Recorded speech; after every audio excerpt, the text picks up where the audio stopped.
Hello everyone.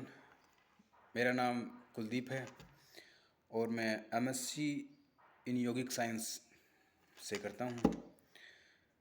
तो महर्षि पतंजलि के योग दर्शन में एक सूत्र है। उस सूत्र में काफ़ी इंटरेस्टिंग फैक्ट्स हैं। मैं बताता हूँ कि सूक्ष्म विषयतो चालिंग पर्यवसानम, यानी कि सूक्ष्म विषयों की सूक्ष्मता प्रकृति पर्यंत रहती है। सूक्ष्म विषयों की सूक्ष्मता प्रकृति के पर्यंत रहती है। इस सूत्र में सूक्ष्म विषयों की सूक्ष्मता की अवधि अर्थात समय सीमा बताई गई है कि कब तक उनकी विद्यमानता रहती है। यहाँ पर महर्षि पतंजलि ने सांख्य सूत्र के सिद्धांत को माना है। सांख्य सूत्र में महर्षि कपिल ने प्रकृति के जिन तत्वों की बात कही है उनका यहाँ योग सूत्र भी समर्थन करता है। इसलिए तो सांख्य एवं योग को एक साथ उच्चारित किया जाता है। इस सूत्र में सूक्ष्म पदार्थों की महत्वता को दर्शाया गया है। प्रत्येक स्थूल वस्तु या पदार्थ का निर्माण सूक्ष्म पदार्थ से ही होता है।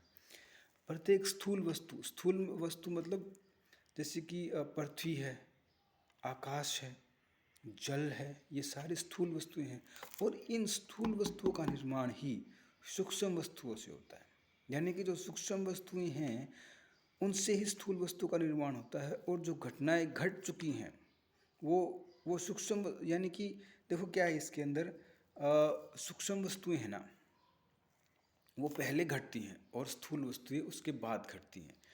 देखो इसमें जो दिखाई नहीं देता वह स्थूल है और जो दिखाई नहीं देता वह सूक्ष्म है और जो दिखाई देता है वह स्थूल है। इनको समझने के लिए हम सांख्यिक सिद्धांत की बात करते हैं। पृथ्वी स्थूलभूत है और पृथ्वी का सूक्ष्म रूप गंध नामक तन्मात्रा है। इसी प्रकार जल नामक स्थूलभूत का सूक्ष्म रूप उसकी रस नामक तन्मात्रा है। अग्नि का स्थूल सूक्ष्म अंश रूप नामक तन्मात्रा है। वायु का सूक्ष्म रूप स्पर्श नामक तन्मात्रा है और आकाश का सूक्ष्म रूप शब्द नामक तन्मात्रा है।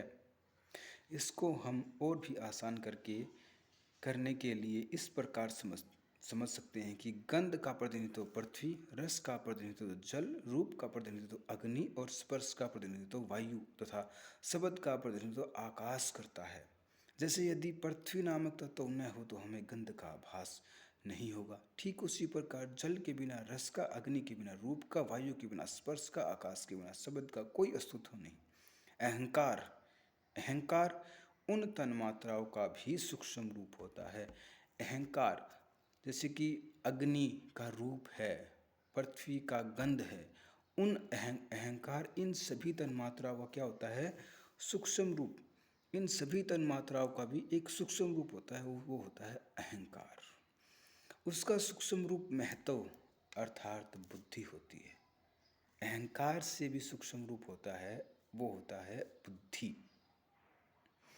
उस महत्व का ही सूक्ष्म रूप आलिंग अर्थात प्रकृति होती है। सबसे पहले सूक्ष्म रूप, उसके बाद जो सूक्ष्म रूप में आता है अहंकार, और अहंकार के बाद आता है बुद्धि, और बुद्धि के बाद आती है प्रकृति जो सबसे सूक्ष्म तो रूप है। इस पृथ्वी को अलिंग कहते हैं क्योंकि इसका कोई भी लिंग अर्थात सूक्ष्म रूप नहीं होता। सूक्ष्म पुरुष को प्रकृति से भी परे माना गया। जो सूक्ष्म पुरुष है उसको प्रकृति से भी परे माना गया है, लेकिन वह पुरुष प्रकृति का उपादान कारण उसको पैदा करने वाला नहीं होता। जो सबसे सूक्ष्म रूप है ना वो है प्रकृति, और उस प्रकृति से भी मतलब यानी कि उसका कोई लिंग नहीं होता, उसको हम अलिंग कहते हैं। लेकिन वह पुरुष प्रकृति का उपादान कारण नहीं होता, वह केवल उसका निमित्त कारण होता है। इसलिए सभी स्थूल पदार्थों की विद्यमानता उनके सूक्ष्म पदार्थों में तथा सभी सूक्ष्म पदार्थों की सूक्ष्मता प्रकृति पर्यंत अर्थात प्रकृति में रहने तक होती है। योगा से होगा चैनल को आप सब्सक्राइब कीजिए और मैं मास्टर्स डिग्री कर रहा हूँ यौगिक साइंस में। अगर आपको योग सीखना है, कुछ योग में इंटरेस्ट है, तो चैनल को सब्सक्राइब कीजिए। मैं आपको आसन सिखा सकता हूँ, कौन से आसन किस बीमारी के लिए अच्छे रहते हैं, बॉडी में स्टिफनेस है, रिजिडनेस है, तो कौन से आसन उसके लिए उपयोगी रहेंगे।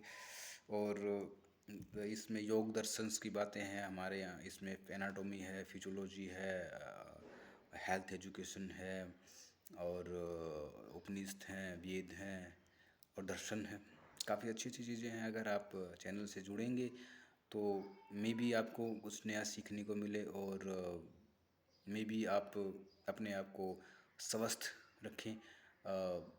थैंक यू फॉर सब्सक्राइब करना है तो चैनल को कर लेना, वरना ठीक है।